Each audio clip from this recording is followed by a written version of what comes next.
Mr. President, 3 months ago, the President asked Congress for funding to help prepare for and combat the Zika virus. That very week, I sat in the appropriations hearing with representatives from the Center for Disease Control and the National Institutes for Health, who talked about how time-sensitive that request was.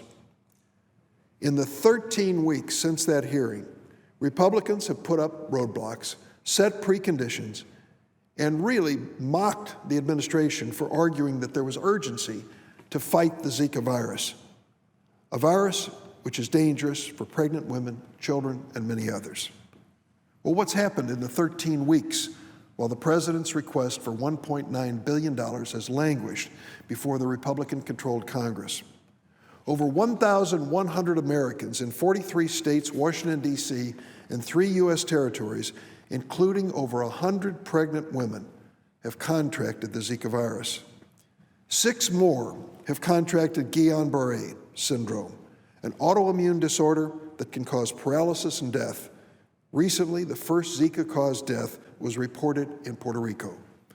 In Illinois, 13 people have tested positive for Zika, at least 3 pregnant women. Over the last 13 weeks, while the Republican leadership in Congress has ignored the President's request for emergency funding, we have learned even more about Zika and its danger.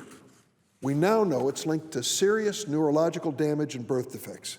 We now know it can be sexually transmitted, and warmer weather is coming. We know the spread of Zika will grow even worse.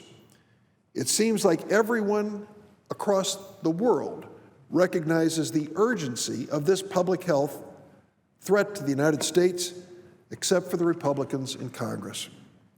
Last week, Major League Baseball announced it was canceling 2 scheduled ball games to be played in Puerto Rico because the players were concerned about contracting the Zika virus.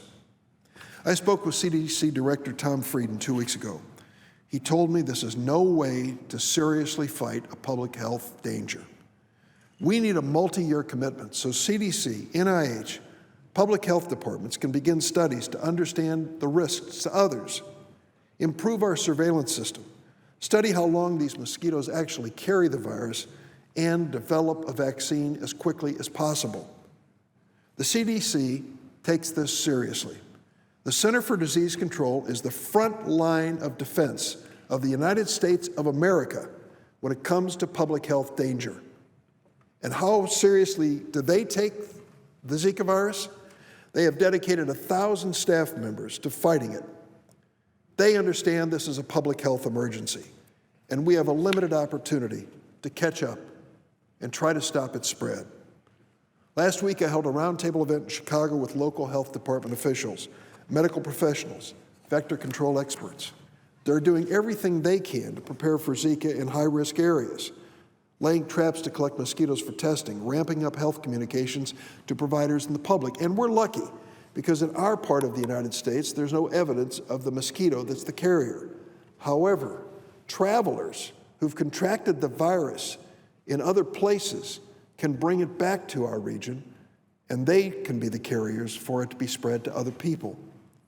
As a major transportation hub in Chicago and Illinois, we must be prepared to deal with these travelers carrying the Zika virus.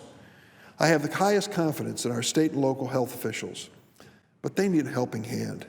Because congressional Republicans have refused to pass the emergency supplemental Zika funding, the administration has been forced to divert resources from Illinois and to states like Florida, Texas, Louisiana, and Mississippi to fight Zika.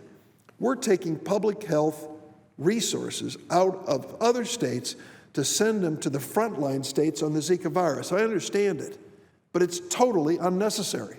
If the Republican leadership in Congress accepted their responsibility, took this seriously, and realized lives are at stake, we would approve the President's emergency request long ago.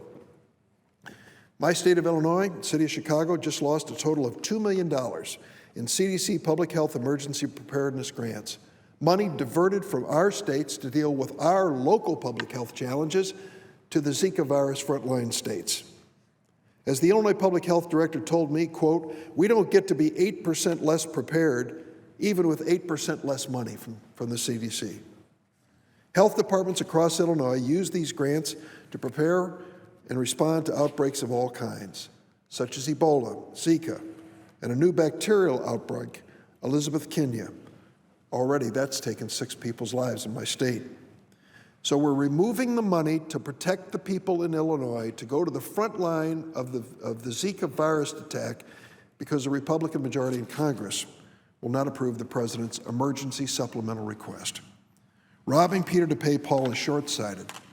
We need to ensure we aren't diverting necessary Ebola money to use for the Zika virus. I don't understand it.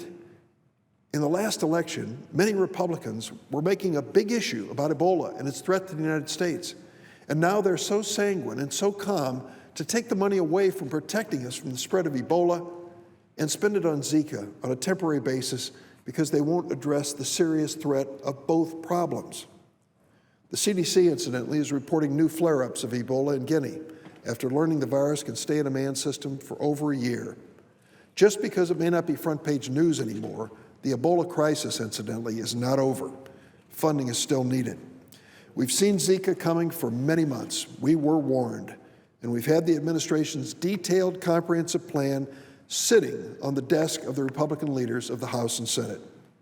Right before Congress adjourned 2 weeks ago, Senate Democrats sent a letter to Republican leader Senator Mitch McConnell urging immediate action on the Zika supplemental, and we introduced a bill to provide the necessary funding.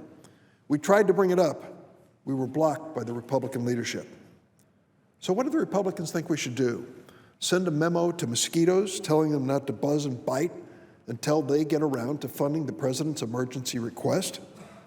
Well, I've got news for them. The summer mosquito season is about to hit, and hit hard in some parts of our country.